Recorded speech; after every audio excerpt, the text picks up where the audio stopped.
दर्शकों, ये तो आप सभी जानते होंगे कि क्रिएटिनाइन के बढ़ने से किडनी खराब होने का खतरा ज्यादा रहता है। इसलिए किडनी रोगी को डॉक्टर हमेशा सलाह देते हैं कि क्या खाना चाहिए और क्या नहीं। बैलेंस डाइट को कैसे फॉलो करना चाहिए जिससे क्रिएटिनाइन का लेवल मेंटेन रहे। आज हम किडनी रोगी को ऐसी 9 हेल्दी किडनी टिप्स बताएंगे जिन्हें फॉलो करने से क्रिएटिनाइन के लेवल को आसानी से कम किया जा सकता है। तो चलिए जानते हैं 9 हेल्दी किडनी टिप्स क्रिएटिनाइन कम करने के लिए। Hello and welcome to our YouTube channel Kidney Failure Treatment presented by Karma Ayurveda.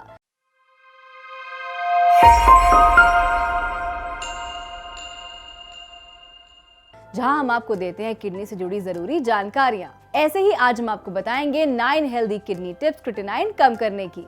अगर आपको हमारी वीडियो अच्छी लगती है तो कमेंट करके जरूर बताएं। अपने विषय पर आगे बात करेंगे, लेकिन इससे पहले हमारे चैनल को सब्सक्राइब करना ना भूलें और वीडियो के एंड में हमारे कमेंट शाउट आउट जरूर एंजॉय करें। 9 हेल्दी किडनी टिप्स क्रिएटिनाइन को कम करने से संबंधित सुझावों को जानने से पहले आपको ये जानना जरूरी है कि क्रिएटिनाइन क्या होता है और क्रिएटिनाइन बढ़ने से आपके स्वास्थ्य पर क्या प्रभाव पड़ता है। आपको बता दें कि क्रिएटिनाइन बॉडी में केमिकल वेस्ट प्रोडक्ट होता है। किडनी क्रिएटिनाइन को खून से फिल्टर कर अंत में यूरिन के जरिए बाहर निकाल देती है। हालांकि कभी-कभी क्रिएटिनाइन का लेवल बॉडी में बढ़ जाता है और ये किसी हेल्थ प्रॉब्लम का संकेत होता है, लेकिन हाई क्रिएटिनाइन लेवल बताता है कि आपकी किडनी सही तरीके से काम नहीं कर रही है। बेकाबू क्रिएटिनाइन का लेवल किडनी रोग की निशानी भी हो सकता है। बॉडी में क्रिएटिनाइन लेवल को फिल्टर करने और काबू रखने में किडनी मदद करती है। क्रिएटिनाइन का लेवल उम्र, लिंग, ज्यादा प्रोटीन का सेवन और बॉडी का आकार की वजह से हर शख्स में अलग अलग होता है। अच्छी सेहत और क्रिएटिनाइन लेवल को काबू रखने के लिए सुनिश्चित करें कि किडनी सही तरीके से काम करती है। तो चलिए आप जानते हैं ऐसी 9 हेल्दी किडनी टिप्स जो फॉलो करने से आप बढ़ते क्रिएटिनाइन को कम कर सकते हैं। फर्स्ट टिप है लाइफस्टाइल में बदलाव करना। जी हाँ, अपने फ्लूइड इंटेक यानी तरल पदार्थों के सेवन पर ध्यान रखें। जैसे कि आपको दिन भर में 250 ml लगभग 8 गिलास पानी पीना चाहिए। डिहाइड्रेशन की वजह से सच में आपका क्रिएटिनाइन लेवल बढ़ सकता है, इसलिए आपको हमेशा हाइड्रेटेड रहना जरूरी है। जब आपके शरीर में भरपूर पानी नहीं रहता है तब आप कम यूरिन भी प्रोड्यूस करते हैं। जैसा कि यूरिन के जरिए ही क्रिएटिनाइन बॉडी से बाहर निकलता है, इसलिए ऐसे में यूरिन में कमी की वजह से इस टॉक्सिक का भी बाहर निकलना मुश्किल हो जाता है। वहीं दूसरी तरफ ज्यादा पानी पीने से भी आपकी किडनी के फंक्शंस पर नेगेटिव इफेक्ट पड़ते हैं। बहुत ज्यादा पानी पीने की वजह से ब्लड प्रेशर बढ़ सकता है और बढ़ा हुआ ब्लड प्रेशर किडनी के ऊपर दबाव बना सकता है। आपके डॉक्टर की ओर से आपको इंस्ट्रक्शन न मिले जाने पर भी बेहतर रहेगा कि आप हाइड्रेटेड तो बने रहें, लेकिन जहां तक हो सके फ्लूइड बहुत ज्यादा मात्रा में लेने से दूर रहें। इसके साथ ही अपनी एक्टिविटी के लेवल पर जरा रोक लगाएं। जब भी आपकी बॉडी बहुत ज्यादा एक्सरसाइज करती है तब ये काफी तेजी से फूड को एनर्जी में कन्वर्ट करती है। इसकी वजह से और ज्यादा क्रिएटिनाइन फॉर्म होता है, जिसकी वजह से ब्लड में क्रिएटिनाइन की मात्रा बढ़ जाती है। एक्सरसाइज से भी आपकी पूरी हेल्थ पर काफी खास असर पड़ता है, इसलिए आपको इसे अपने रूटीन से पूरी तरह से बाहर भी नहीं निकालना है। हालांकि आप अभी हाई इंटेंसिटी एक्सरसाइज की जगह पर लो इंटेंसिटी एक्सरसाइज चुन सकते हैं। रनिंग, वेट लिफ्टिंग करने या बास्केटबॉल खेलने की बजाय वॉक करके या योगा प्रैक्टिस करके देखें। सेकंड टिप है क्रिएटिनाइन टेस्ट के काम करने के तरीके को समझना। एक क्रिएटिनाइन टेस्ट से पता चलता है कि आपके ब्लड में कितना क्रिएटिनाइन मौजूद है। आपके डॉक्टर शायद आपका क्रिएटिनाइन क्लियरेंस टेस्ट भी परफॉर्म करवा सकते हैं, जो आपके यूरिन में मौजूद क्रिएटिनाइन की मात्रा का पता लगाएगा। ब्लड में क्रिएटिनाइन की मात्रा बहुत कम मौजूद होनी चाहिए और आपके यूरिन में इससे ज्यादा होनी चाहिए। ये सारे टेस्ट सिर्फ आपकी किडनी की हेल्थ के बारे में एक अंदाजा दिला देते हैं। ये सिर्फ पिछले 24 घंटे के अंदर एक बार लिए हुए सैंपल के आधार पर आपके ब्लड में और आपके यूरिन में मौजूद क्रिएटिनाइन की मात्रा के बारे में जानकारी देते हैं। थर्ड टिप है हर्बल रेमेडीज का इस्तेमाल करना। हर्बल टी क्रिएटिनाइन लेवल को कम करने में बहुत फायदेमंद मानी जाती है। आप नियमित रूप से हर्बल टी का सेवन कर इसे संतुलित कर सकते हैं। हर्बल टी का सेवन करने से आपके ब्लड में मौजूद क्रिएटिनाइन को फिल्टर करने में सहायता मिलती है और इसके सेवन से आपको यूरिन भी ज्यादा होता है। इससे किडनी आसानी से क्रिएटिनाइन को फिल्टर कर यूरिन तक भेज देती है। आप तुलसी के पत्ते, पुदीना, शहद और अदरक को मिलाकर आसानी से हर्बल टी बना सकते हैं। रोजाना चाय की तरह इसका सेवन करने से फायदा मिलता है। रोजाना लगभग 250 मिलीलीटर तक हर्बल टी का सेवन जरूर करें। फोर्थ टिप है अपने डॉक्टर से साल्विया के बारे में बात करें। साल्विया एक प्रकार की जड़ी बूटी यानी हर्ब है जो बॉडी में बढ़े हुए क्रिएटिनिन लेवल को कम करने का काम करती है। साल्विया का सेवन करने से बॉडी में ग्लूमेरुलर फिल्टरेशन रेट बढ़ता है, जिससे क्रिएटिनिन को फिल्टर करने में फायदा मिलता है।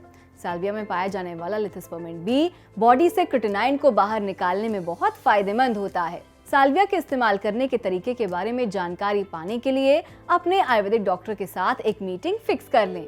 अपने डॉक्टर से सलाह लिए बिना कभी भी साल्विया का इस्तेमाल न करें। 5th टिप है अच्छी नींद लेना। जी हाँ, जब आप सोते हैं तब आपकी बॉडी के ज्यादातर फंक्शन धीमे हो जाते हैं। इसमें बॉडी का मेटाबॉलिज्म भी शामिल है। इसकी वजह से क्रिएटिन के क्रिएटिनिन में बदलने की रेट को भी धीमा होना पड़ता है। इससे ब्लड में पहले से ही मौजूद क्रिएटिनिन एक्स्ट्रा टॉक्सिन्स के बनने से पहले ही फिल्टर होकर बाहर निकल जाता है। इसलिए रात को कम से कम 6 से 9 घंटे की नींद लेनी चाहिए, जिसमें 7 या 8 घंटे की नींद एक आइडियल अमाउंट मानी जाती है। इसके अलावा नींद पूरी नहीं होने या नींद की कमी की वजह से आपके पूरे शरीर के ऊपर फिजिकल स्ट्रेस पड़ता है और फिर आपकी बॉडी के हर एक हिस्से को एक नॉर्मल सा काम करने के लिए भी बहुत ज्यादा मेहनत करनी पड़ती है। इसकी वजह से किडनी और ज्यादा स्ट्रेस में आ जाती है, जिसकी वजह से किडनी के क्रिएटिनिन को फिल्टर करके बाहर निकालने की क्षमता कम हो जाती है। 6th टिप है अपने डॉक्टर से कुछ खास दवाइयों को रोकने के बारे में पूछें। किडनी रोगी बहुत सी ऐसी दवाइयां लेते हैं जिनका सीधा संबंध हाई क्रिएटिनिन लेवल से होता है। ऐसी दवाइयां जो किडनी को डैमेज कर सकती हैं, वो आपके लिए खतरे की निशानी हो सकती हैं। किडनी के इलाज के लिए यूज की जाने वाली दवाइयां भी प्रॉब्लम खड़ी कर सकती हैं। अगर आपको पहले से ही किडनी प्रॉब्लम है तो फिर आइबुप्रोफेन जैसी दवाइयों को लेकर सावधान हो जाइए, क्योंकि अगर इन्हें रेगुलरली यूज किया जाए तो ये किडनी को और भी ज्यादा डैमेज पहुंचा सकती हैं। AC इनहिबिटर्स और साइक्लोस्पोरिन दोनों ही किडनी की बीमारी के इलाज के लिए यूज किए जाते हैं, लेकिन ध्यान रहे कि ये क्रिएटिनिन लेवल को बढ़ा भी सकते हैं। वेनेडियम जैसे कुछ न्यूट्रिशनल सप्लीमेंट्स भी क्रिएटिनिन लेवल को बढ़ा सकते हैं और इसी वजह से इन्हें अवॉइड करना चाहिए। किसी भी मेडिसिन को लेना बंद करने से पहले हमेशा अपने डॉक्टर से बात कर लेनी चाहिए। जैसे कि इनमें से कुछ दवाइयां क्रिएटिनिन के लेवल को बढ़ा सकती हैं, लेकिन कुछ अच्छी दवाइयां अभी भी उनके प्रिस्क्राइब किए जाने की वजह के लिए जरूरी होती हैं। 7th टिप है ऐसी दवाइयों और सप्लीमेंट्स के बारे में भी चेक करें जो मददगार हैं आपके क्रिएटिनिन के लेवल की बढ़ने की वजह से और आपकी ओवरऑल हेल्थ पर भी ध्यान में रखते हुए। आपके डॉक्टर शायद आपको क्रिएटिनिन लेवल को कम करने के लिए कुछ मेडिकेशन और सप्लीमेंट्स को शामिल करने की सलाह दे सकते हैं।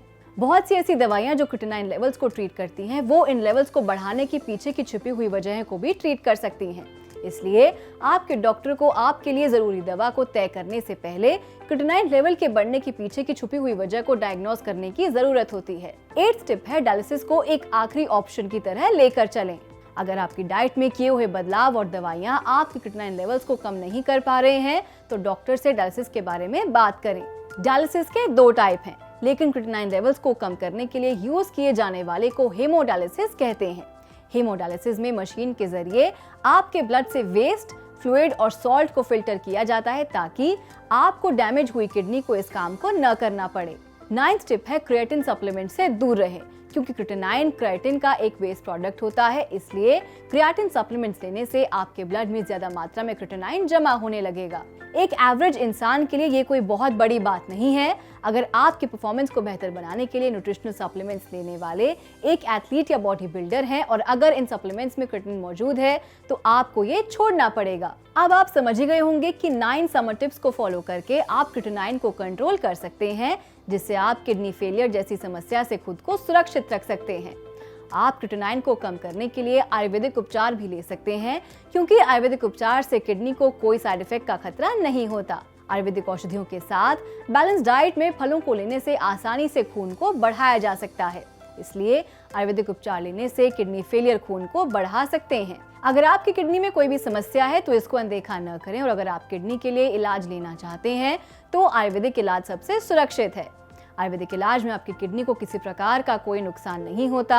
आयुर्वेदिक इलाज पूरी तरह प्राकृतिक है, जो अपना काम पूरा प्राकृतिक तरीके से करता है। अगर आप किडनी के लिए सबसे अच्छा आयुर्वेदिक उपचार चाहते हैं तो इसके लिए आप कर्मा आयुर्वेदा से संपर्क कर सकते हैं। तो आज के लिए सिर्फ इतना ही। अब मैं आपसे विदा लेती हूँ और मैं फिर आऊंगी एक नए विषय के साथ। तब तक के लिए नमस्कार।